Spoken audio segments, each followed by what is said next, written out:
La haine ne passera pas par moi, la haine ne passera pas par nous. Je veux joindre ma voix à la voix de celles et de ceux, nombreuses et nombreux, qui depuis dimanche dernier ne dorment plus, ceux qui ont peur pour leurs enfants. Je veux dire que moi, élu de la République, élu au Conseil régional Nouvelle-Aquitaine, élu de la société civile, investi par les écologistes, je veux dire que moi, en tant que fils de tirailleurs africains, dont le père et les ancêtres ont versé leur sang pour la liberté de ce pays, je veux dire que la haine ne passera pas par moi.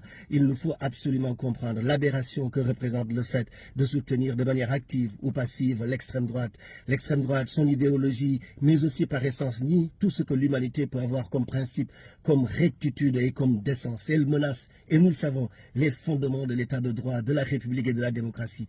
Nous le savons, l'extrême droite s'inscrit dans l'histoire et dans la tradition de tous ceux qui nous ont niés, qui nous ont insultés, jusqu'à attenter à notre vie même. Vous savez, le travail que nous faisons depuis plus de 25 ans sur la mémoire de l'esclavage et de la traite, non pas pour diaboliser ou pour victimiser, mais pour dire qu'un peuple sans mémoire est un peuple sans avenir. Je veux dire aujourd'hui que cette extrême droite, elle est une menace. Hier, j'étais à la kermesse de ma fille et de voir cette jeunesse française, cette enfance française menacée d'être dressée les uns contre les autres, les noirs contre les blancs, les chrétiens contre les musulmans est quelque chose d'insupportable.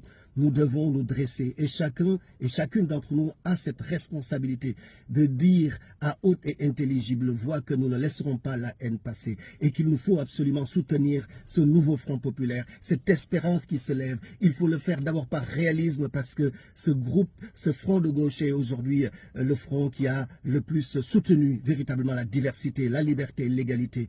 Mais il faut aussi le faire par espérance, espérance d'une politique, d'un gouvernement beaucoup plus proche des citoyens, qu'on puisse arrêter cette casse sociale que Emmanuel Macron a fait. Donc aucune voix ne doit manquer au nouveau Front populaire. Nous devons être dressés totalement, chacun et chacun, dans son immeuble, dans son quartier, dans sa rue, pour nous parler les uns des autres. Nous sommes tous impliqués par l'avenir de ce pays et nous savons que l'extrême droite nous promet que la haine, que la division et l'exclusion. Donc mobilisons-nous, qu'aucune voix ne manque au nouveau Front populaire, qu'aucune voix ne manque à la liberté.